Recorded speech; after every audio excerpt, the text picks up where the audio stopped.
अस्सलाम वालेकुम नाज़रीन। पाकिस्तान टेलीविज़न की मारूफ अदाकारा बेगम खुर्शीद शाहिद 95 बरस की उम्र में इंतकाल कर गईं। तफसीलात के मुताबिक मारूफ गुलकारा और टेलीविज़न की अदाकारा बेगम खुर्शीद शाहिद का इंतकाल हो गया है, जिसकी तस्दीक इनके बेटे सलमान शाहिद ने की है और बताया कि इनकी वालदा काफ़ी अरसे से बीमार थी और आज वो खालिक हकीकी से जा मिली हैं। बेगम खुर्शीद शाहिद 19 नवंबर 1931 को पैदा हुई। पाकिस्तान की मारूफ फनकारा खुर्शीद शाहिद ने अपनी फ़नी ज़िंदगी का आगाज़ ऑल इंडिया रेडियो से किया था। इन्होंने अपने फ़नी ज़िंदगी का आगाज़ मोगनिया के तौर पर किया।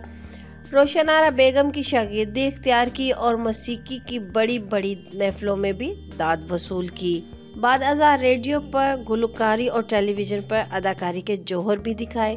इनके मशहूर ड्रामों में फहमीदा की कहानी उस्तानी राहत की ज़ुबानी का नाम सर फहरिस्त है। इसके अलावा इन्होंने चंद फिल्मों में भी काम किया, जिनमें चिंगारी और भोला साजन के नाम शामिल हैं। हुकूमत पाकिस्तान ने इन्हें 14 अगस्त 1995 को सदारती तमगा हुस्न कारकर्दगी अता किया था। मारूफ अदाकार सलमान शाहिद इनके बेटे हैं। खुर्शीद शाहिद खुद भी अदाकारा थी, जबकि इनसे शादी करने के लिए ऑल इंडिया रेडियो के डायरेक्टर जुगल किशोर मेहरा मुसलमान हो गए थे। तो नाज़रीन, अल्लाह पाक से दुआ है, अल्लाह पाक इनकी वालदा के दर्जात बुलंद फरमाए, इनके लिए अगली मंजिलें आसान करे। अल्लाह पाक इन्हें जन्नतुल फरदौस में आला मुकाम दे।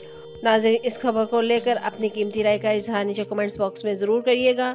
वीडियो को लाइक करने के साथ साथ चैनल को भी सब्सक्राइब कर दीजिएगा, ताकि लेटेस्ट अपडेट सबसे पहले आप लोगों तक पहुँच सके।